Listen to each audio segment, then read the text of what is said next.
Hai semua, kami akan membawa anda menelusuri perjuangan Datuk Maharaja Lela, salah seorang tokoh paling berani dalam sejarah Perak. Mari kita mulakan dengan pengenalan. Pada abad ke-19, negeri Perak menjadi salah satu negeri paling penting di semenanjung Tanah Melayu. Kekayaan biji timahnya menarik perhatian kuasa luar, termasuk British yang sedang memperluas pengaruh politik mereka. Ketika itu, Perak berada dalam keadaan yang tidak stabil. Perebutan tahta antara pembesar, campur tangan pedagang luar, serta perselisihan dalaman menjadikan negeri itu rapuh. Dalam suasana politik yang kucak-kacir, British menggunakan peluang ini untuk memperkenalkan perjanjian yang mengikat Perak kepada kuasa mereka. Perjanjian itu ialah Perjanjian Pangkor pada tahun 1874. Dalam keadaan yang semakin mendesak, muncullah seorang tokoh penting yang namanya terpahat dalam sejarah penentangan. Beliau ialah Datuk Maharaja Lela. Beliau merupakan pembesar berpengaruh yang tidak gentar untuk mempertahankan kuasa tradisi dan maruah bangsanya. Dalam video ini, kita akan menelusuri kisah penentangan yang bukan sahaja mengubah negeri Perak, tetapi menjadi simbol keberanian Melayu dalam menentang penjajahan. Kisah ini bukan sekadar catatan sejarah, tetapi juga merupakan warisan semangat juang yang terus dikenang. Seterusnya, mari kita kenali individu-individu utama yang terlibat dalam penentangan di Perak. Mereka datang dari dua pihak, iaitu pembesar Melayu dan pegawai British. Setiap daripada mereka memainkan peranan penting dalam membentuk sejarah di Perak. Penentangan di Perak tidak berlaku secara spontan. Ia digerakkan oleh peranan beberapa tokoh utama yang mencorakkan perjalanan sejarah ini. Mereka datang daripada dua dunia yang berbeza. Satu, mempertahankan adat dan kedaulatan. Satu lagi, membawa perubahan yang mahu dilaksanakan tanpa memahami budaya tempatan. Tokoh yang paling utama dan paling menonjol dalam penentangan ini ialah Datuk Maharaja Lela, atau nama sebenar beliau Pandak Lam. Beliau ialah pembesar kanan Perak yang diberi kedudukan sebagai orang besar 16. Peranannya dalam masyarakat sangat penting, bukan sahaja dari segi adat, tetapi juga dalam memastikan kesejahteraan rakyat di kawasan Pasir Salak. Datuk Maharaja Lela terkenal sebagai seorang pemimpin yang berani, berprinsip dan tidak mudah tunduk kepada tekanan. Beliau melihat campur tangan British sebagai satu ancaman besar terhadap tradisi dan kuasa pembesar Melayu. Peminggiran kuasa pembesar yang telah lama dihormati merupakan penghinaan yang tidak boleh diterima. Dari sinilah semangat perjuangannya bermula. Di sisi Datuk Maharaja Lela, terdapat seorang tokoh lain yang memainkan peranan penting, iaitu Datuk Sagor. Datuk Sagor merupakan pembesar yang rapat dengan Datuk Maharaja Lela dan mempunyai pengaruh besar di kawasan Sayong. Datuk Sagor terkenal kerana kebijaksanaan serta kebolehannya untuk merancang strategi. Beliau sering terlibat dalam perbincangan tertutup bagi merangkal tindakan menentang penguasaan British. Kesetiaan Datuk Sagor kepada adat dan bangsa menjadikannya sekutu yang paling penting dalam pergerakan penentangan ini. Beliau membantu menggerakkan sokongan rakyat dan memastikan setiap tindakan dilakukan dengan teratur. Selain daripada Datuk Sagor, terdapat juga seorang lagi tokoh penting yang memainkan peranan dalam penentangan ini, iaitu Sultan Abdullah. Sultan Abdullah pula memainkan peranan yang lebih kompleks. Baginda ialah Sultan Perak yang dilantik melalui Perjanjian Pangkor. Namun, kedudukannya tidak bebas. Kuasa Baginda dibatasi oleh pelantikan Residen British yang membuat keputusan tanpa mengambil kira pandangan Sultan. Baginda berasa terhina apabila kuasanya sebagai raja semakin hilang. Walaupun terikat dengan perjanjian, Sultan Abdullah tidak berdiam diri. Baginda sering menyuarakan ketidakpuasan hati dan hubungan antara Baginda dengan J.W.W. Birch yang semakin tegang. Ketidakpuasan hati inilah yang akhirnya mendorong baginda menyokong para pembesar seperti Datuk Maharaja Lela. Kita beralih pula kepada pihak British. Individu utama yang menggerakkan konflik ialah J.W.W. Birch. J.W.W. Birch merupakan residen British yang pertama di Perak. Birch datang dengan tujuan untuk melaksanakan sistem pentadbiran British. Namun, pendekatannya yang kasar dan tidak memahami adat Melayu menimbulkan kemarahan kepada para pembesar dan rakyat. Birch telah memperkenalkan sistem cukai baharu yang meminggirkan pembesar tempatan daripada kuasa yang telah lama mereka pegang. Birch juga sering membuat keputusan sendiri tanpa berunding seolah-olah ingin menunjukkan kuasanya. Sikap ini menjadikan beliau individu yang paling dibenci di Perak pada ketika itu. Selain Birch, terdapat juga individu penting lain yang memperkukuhkan penguasaan British di Perak. Antaranya ialah Sir Andrew Clark. Sir Andrew Clark merupakan Gubernur Negeri-Negeri Selat. Clark merupakan individu utama dalam perubahan politik yang berlaku di Perak. Beliau bertanggungjawab dalam merangka dan memeterai Perjanjian Pangkor 1874. Melalui perjanjian inilah Sultan Abdullah dilantik secara rasmi sementara jawatan Residen British diwujudkan. Sistem baharu ini memberikan British kuasa untuk menentukan dasar pentadbiran negeri sekaligus membuka jalan kepada dominasi penuh mereka di Perak. Selain itu, terdapat juga General Edward Anson yang memainkan peranan penting dalam aspek ketenteraan. Anson ialah pegawai kanan tentera British yang dihantar ke Perak bagi memastikan segala perubahan politik selepas Perjanjian Pangkor dapat dilaksanakan dengan lancar. Beliau mengetuai pasukan tentera yang menjadi kekuatan utama British jika berlaku tentangan daripada pembesar Melayu. Dengan kehadiran Anson dan pasukannya, British bukan sahaja mempunyai kuasa politik dan pentadbiran, tetapi juga jaminan kekuatan ketenteraan. Ini menambah tekanan kepada tokoh-tokoh tempatan seperti Datuk Maharaja Lela dan Datuk Sago yang melihat British semakin bersedia untuk menggunakan kekerasan demi mempertahankan pengaruh mereka. Kesemua individu ini, baik di pihak Perak maupun British, memainkan peranan yang berbeza sehingga mencetuskan ketegangan yang tidak dapat dielakkan. Perbezaan kepentingan, kuasa dan prinsip antara mereka akhirnya membawa kepada penentangan bersenjata yang besar. Pertemuan dan pertentangan inilah yang mengubah landscape politik serta sejarah negeri Perak untuk selama-lamanya.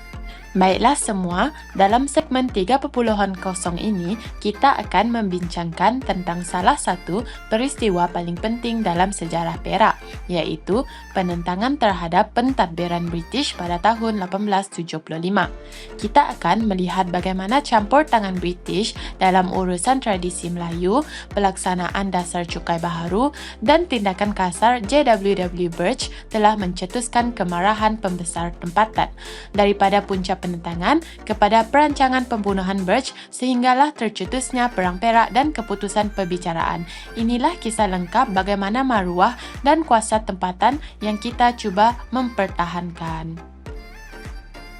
Pertama, kita akan bincang tentang dasar cukai baharu British, iaitu punca utama penentangan para pembesar Melayu di Perak. Apabila British mengambil alih pentadbiran, mereka memperkenalkan beberapa jenis cukai yang baharu, termasuklah cukai tanah, cukai balak, cukai perahu dan cukai permit. Pada permukaan, ianya kelihatan seperti usaha untuk menstrukturkan pentadbiran moden, tetapi hakikatnya dasar ini telah menghapuskan hak tradisional pembesar Melayu. Sebelum kedatangan British, pembesar mempunyai kuasa memungut cukai sebagai sebahagian daripada kedudukan mereka dalam hierarki politik Melayu. Kuasa itu melambangkan pengaruh, kedaulatan dan punca ekonomi utama mereka. Namun dengan dasar baharu ini, semua hasil cukai yang dahulunya menjadi hak pembesar kini diambil alih sepenuhnya oleh British. Keadaan ini menyebabkan kuasa politik pembesar semakin lemah, pendapatan mereka terjejas, dan peranan mereka dalam menstrukturkan pemerintahan tradisional semakin terhakis. Pembesar Melayu bukan sekadar kehilangan kuasa, mereka merasa terancam, dipinggirkan, dan dihina. Inilah sebab utama mengapa penentangan terhadap British mula memuncak, kerana dasar cukai baharu bukan sekadar isu ekonomi, tetapi ancaman terhadap maruah dan kedudukan politik orang Melayu. Tapi, kalau banyak yang menentang dasar cukai baharu British ini, macam manakah dasar cukai ini boleh diluluskan? Untuk memahami mengapa penentangan terhadap British boleh tercetus, kita perlu lihat semula peristiwa penting yang berlaku pada tahun 1874 iaitu Perjanjian Pangkor.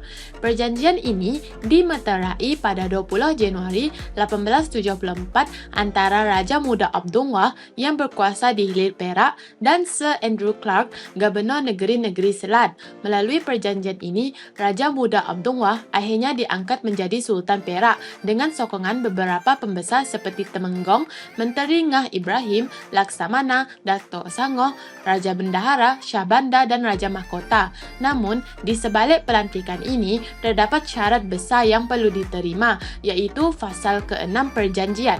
Fasal ini menetapkan bahawa Sultan mesti menerima seorang pegawai British bergelar residen yang bertanggungjawab memberi nasihat dalam semua hal pentadbiran negeri kecuali perkara yang menyentuh agama Islam dan adat Melayu. Inilah titik perubahan besar dalam politik Perak. Melalui perjanjian ini, British akhirnya berjaya masuk dan menguasai pentadbiran negeri secara langsung. Segala hal melibatkan cukai, pentadbiran kampung dan pemerintahan am kini berada di bawah pengaruh mutlak residen. Punca penentangan kedua ialah campur tangan British dalam adat dan pentadbiran kampung. Selepas Perjanjian Pangkor, British mula masuk ke kampung-kampung dan mengurus pentadbiran tanpa merujuk atau meminta izin daripada pembesar tempatan.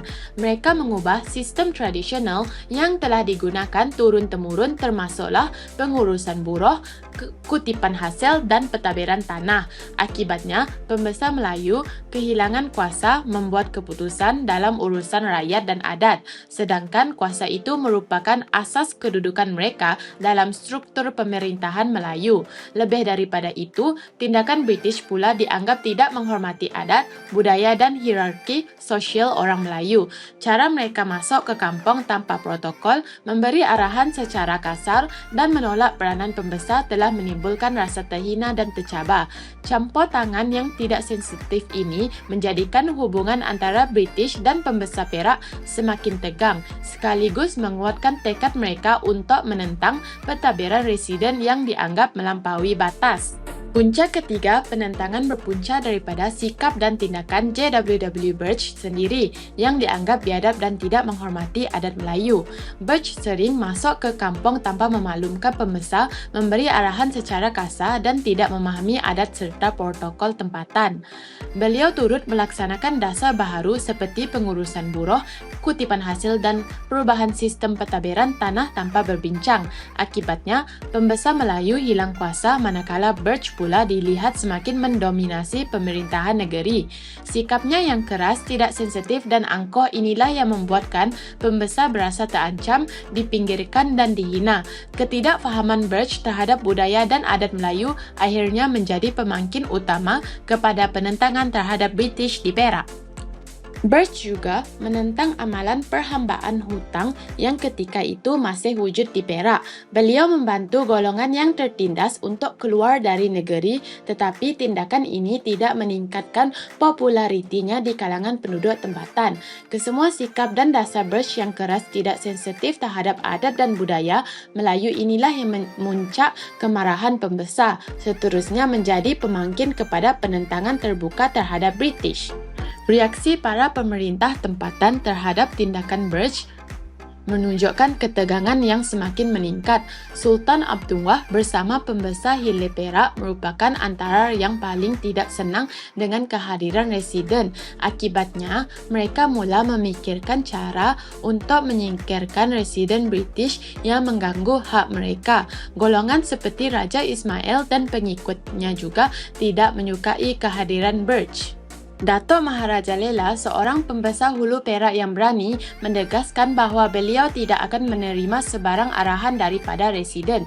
Beliau memberi amaran bahawa jika Birch memasuki kampungnya, beliau bersedia menghadapinya sehingga berlaku pertempuran. Reaksi ini jelas menunjukkan bahawa pembesar tempatan merasa maruah dan kuasa mereka diancam dan ia menjadi salah satu pemangkin kepada tindakan penentangan yang lebih drastik terhadap British.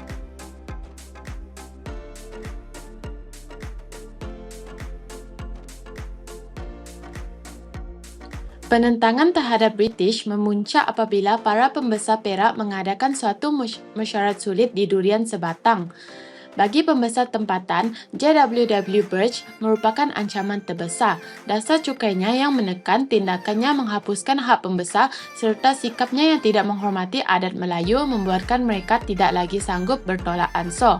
Mesyuarat itu dipengerusikan oleh Datuk Maharajalela, seorang pembesar yang terkenal dengan keberanian dan ketegasannya mempertahankan kedaulatan negeri. Setelah berbincang panjang, mereka mencapai satu keputusan yang drastik, iaitu Birch mestilah dihapuskan. Bagi para pembesar ini, menyingkirkan Birch bukan sekadar tindakan peribadi, tetapi satu-satunya cara untuk menghentikan pengaruh British dan mengembalikan kuasa pemerintahan Perak. Antara tokoh utama dalam perancangan pembunuhan Birch ini ialah Datuk Maharajalela yang menjadi arkitek utama perancangan ini. Beliau merangka strategi keseluruhan serangan, meneliti rutin pergerakan Birch, kelemahannya serta lokasi paling sesuai, memilih pengikut setia untuk melaksanakan misi dan mengatur sokongan dan memastikan operasi tidak terbocor kepada British. Datuk Sagor pula berperanan sebagai penyelaras logistik. Beliau mengawal pergerakan pengikut dan persiapan serangan, menentukan masa, lokasi dan kelancaran operasi dan bekerjasama rapat dengan Datuk Maharajalela dalam setiap keputusan strategi. Manakala Si Putum menjadi pelaksana utama serangan kerana beliau dikenali sebagai keberanian dan kecekapan dalam pertarungan. Beliau bertanggungjawab melontar lembing yang membunuh Birch di Sungai Pasir Salak kerana tindakannya yang pantas, mengejut dan tepat memastikan misi ini berjaya dilaksanakan.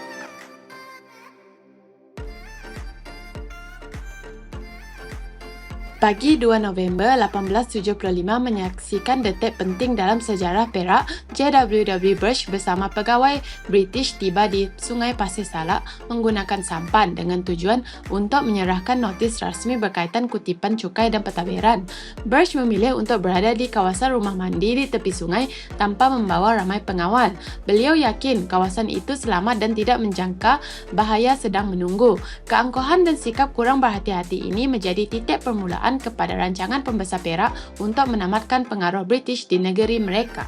Dalam masa yang sama, pengikut Datuk Maharajalela sudah bersedia. Mereka bersembunyi secara senyap di semak di hutan kecil dan di bawah rumah kampung mengikuti perancangan rapi yang diputuskan dalam mesyuarat Durian Sebatang. Beberapa hari sebelum itu, Maharajalela telah memanggil semua pengikutnya dan memberitahu bahawa Mr. Birch akan datang ke Pasir Salak. Maharajalela menyerahkan pedangnya kepada Panda Indut iaitu Si Putum, mentuanya dan meminta pengikut mengambil arahan Panda Indut seolah-olah datang dari Maharajalela sendiri.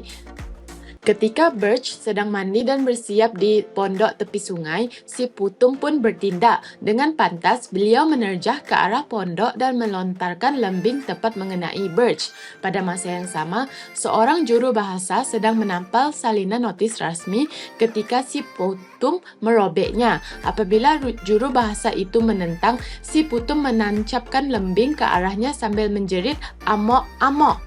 Lembing tersebut tepat mengenai Birch yang terjatuh ke dalam sungai. Beliau akhirnya tenggelam dan hanyut sebelum ditemui oleh pengawal British. Serangan ini dilakukan dengan pantas, mengejut dan berkesan menamatkan pengaruh Birch di Perak seketika itu. Kejadian ini menjadi titik penting yang mencetuskan tindak balas British dan menandakan permulaannya Perang Perak. Kemarahan besar pentadbiran British tercetus selepas pembunuhan Birch yang dianggap sebagai penghinaan serius terhadap kerajaan British. Burge sebagai residen Perak mewakili kuasa empayar dan tindakannya dibalas dengan perhatian penuh dari London. Laporan rasmi dihantar segera ke ibu negara dan kerajaan Britain mengarahkan respon pantas serta tegas sebagai satu bentuk pengajaran. Kemarahan ini menjadi pemangkin kepada ketindakan tentera berskala besar bertujuan menunjukkan bahawa kuasa kolonial tidak boleh dicabar dan sebarang penentangan akan dibalas dengan kekuatan maksimum. Selepas menerima berita kematian J.W.W. Burge, British mengumpulkan angkatan tentera daripada Pulau Pinang, Singapura dan India untuk membalas kejadian tersebut. Tentera bergerak melalui Sungai Perak menggunakan bot dan kapal kecil bagi menuju ke pusat penentangan Melayu di Pasir Salak. 1,200 tentera dan 5 kapal perang yang siap digerakkan untuk menumpaskan pembesar yang terlibat. Operasi ini dijalankan pada Disember 1875 dengan sasaran utama Datuk Maharaja Lela dan pengikutnya. 2 bot bersenjata berat Thistle dan Fly berlabuh beberapa batu dari sungai sebagai langkah keselamatan sekaligus menunjukkan kekuatan dan keupayaan British untuk menguasai Perak. Dalam operasi mereka, British menyerang kampung-kampung Melayu yang disyaki menyokong Datuk Maharaja Lela, termasuklah Pasir Salak, Kampung Gajah dan Kota Lama Kanan. Tujuan awal serangan adalah untuk menghancurkan rumah beberapa pihak yang dianggap pengacau. Namun, kerana ketahanan penduduk kampung yang gigih, hampir seluruh kampung akhirnya dibakar. Rumah-rumah dan kubu Melayu musnah, manakala penduduk terpaksa melarikan diri ke hutan dan kawasan Jawa bagi menyelamatkan diri. Tindakan ini menunjukkan betapa tegasnya kerasnya British dalam menundukkan penentangan di Perak selepas kematian Burge. Serangan dilakukan secara terancang dan bertahap, memberikan tekanan maksimum kepada pembesar dan pengikut Melayu bagi menumpaskan penentangan dengan cepat. Senjata moden British termasuklah senapang, meriam ringan dan tiub roket memberikan kelebihan yang besar berbanding senjata tradisional orang Melayu. Di daerah Belanja, berhampiran parit moden, sebuah kubu Melayu yang dibina secara tergesa-gesa menjadi sasaran serangan.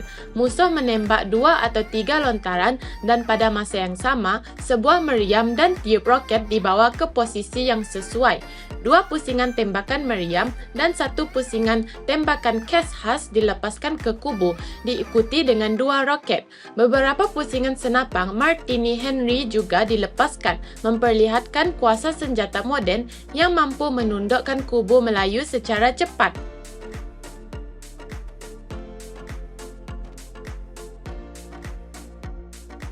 Selepas pembunuhan Burge, British memburu Datuk Maharaja Lela, Datuk Sagor, Si Putum dan pengikut lain. Ada yang melarikan diri ke hutan manakala sesetengahnya ditangkap semasa berpindah dari satu kampung ke kampung yang lain. Selepas beberapa bulan mengembara di Perak Hulu, mereka keletihan dan sukar bertahan. Pada Julai 1876, Datuk Maharaja Lela, Panda Indut dan pengikut lain bergerak ke selatan dan menyerah diri kepada Wakil Maharaja Johor dengan harapan diberi perbicaraan adil oleh pihak British. Selepas penangkapan, Datuk Maharaja Lela, Datuk Sagor dan Si Putum didapati bersalah atas tuduhan membunuh residen J.W.W. Burge. Sebagai hukuman, ketiga-tiga pembesar ini dihukum gantung kerana ianya bertujuan untuk menegakkan keadilan dan juga menjadi pengajaran kepada pembesar Melayu yang lain agar tidak mencabar kuasa kolonial. Jadi, apakah yang terjadi kepada Sultan Abdul Wah? Sultan Abdul Wah, walaupun tidak terlibat secara langsung dalam pembunuhan Burge, dituduh merestui rancangan tersebut. Baginda dihantar pembuangan negeri ke Seychelles oleh British. Beberapa tahun kemudian, apabila keadaan di negeri-negeri Melayu kembali stabil, Sultan Abdul Wah dibenarkan kembali ke Singapura. Bagi memastikan kelangsungan pemerintahan dan mengelakkan kekacauan politik, pihak British memilih untuk melantik Raja Muda Yusof sebagai Sultan baru pada tahun 1877. Dengan pelantikan Raja Muda Yusof, pentadbiran negeri kembali stabil tetapi pengaruh British kini lebih ketara dalam setiap urusan pentadbiran. Langkah ini menandakan permulaan era baru dalam sejarah Perak di mana kuasa tempatan masih wujud namun tertakluk kepada pengawasan dan nasihat residen British.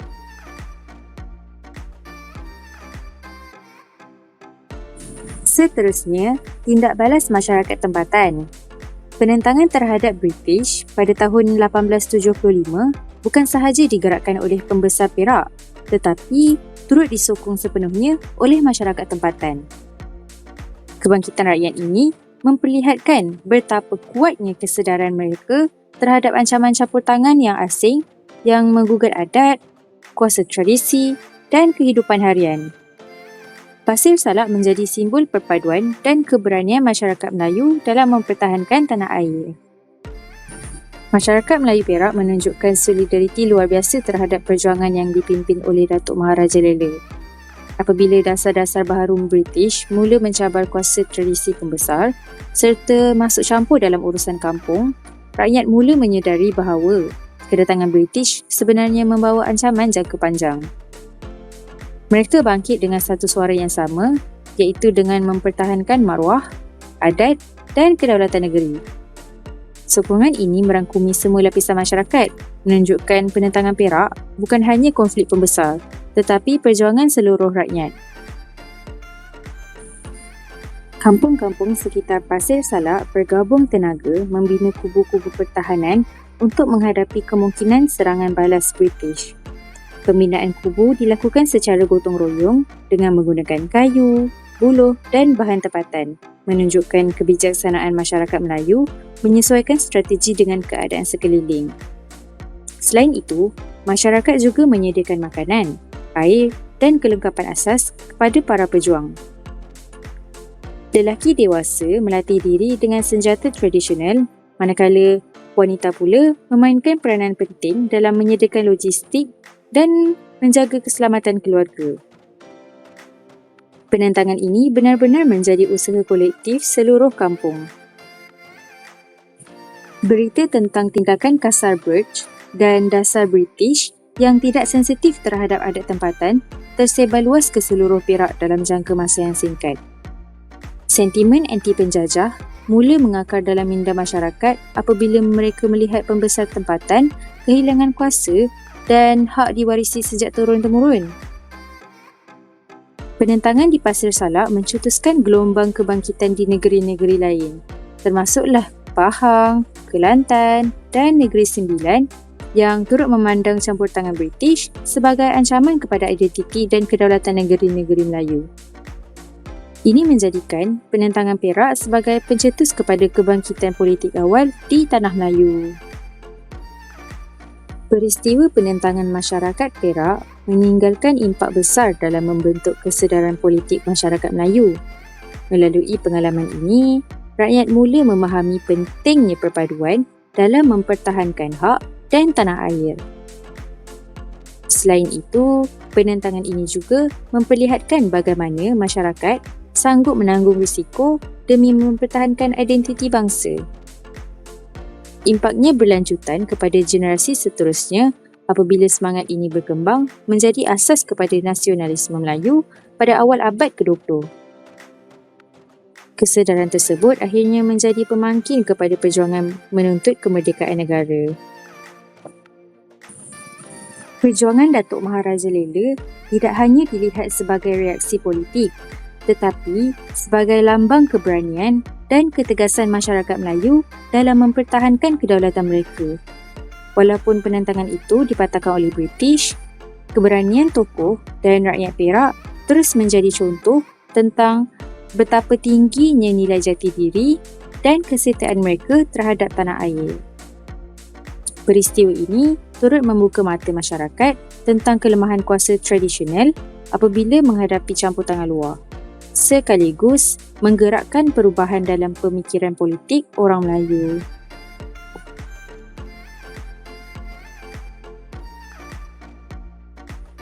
Peristiwa penentangan masyarakat Perak meninggalkan impak besar dalam membentuk kesedaran politik masyarakat Melayu. Melalui pengalaman ini, rakyat mula memahami pentingnya perpaduan dalam mempertahankan hak dan tanah air. Selain itu, penentangan ini juga memperlihatkan bagaimana masyarakat sanggup menanggung risiko demi mempertahankan identiti bangsa. Impaknya berlanjutan kepada generasi seterusnya apabila semangat ini berkembang menjadi asas kepada nasionalisme Melayu pada awal abad ke-20. Kesedaran tersebut akhirnya menjadi pemangkin kepada perjuangan menuntut kemerdekaan negara. Warisan perjuangan di Pasir Salak kekal sebagai lambang maruah bangsa dan semangat tidak gentar menghadapi pencerobohan. Kisah ini mengingatkan kita bahawa kebebasan dan keamanan yang dinikmati hari ini dibina atas pengorbanan generasi terdahulu. Oleh itu, semangat perjuangan ini wajar dihargai dan diteruskan oleh setiap generasi agar maruah dan kedaulatan negara sentiasa dipertahankan. Perjuangan ini bukan sekadar sejarah, tetapi tonggak identiti bahasa,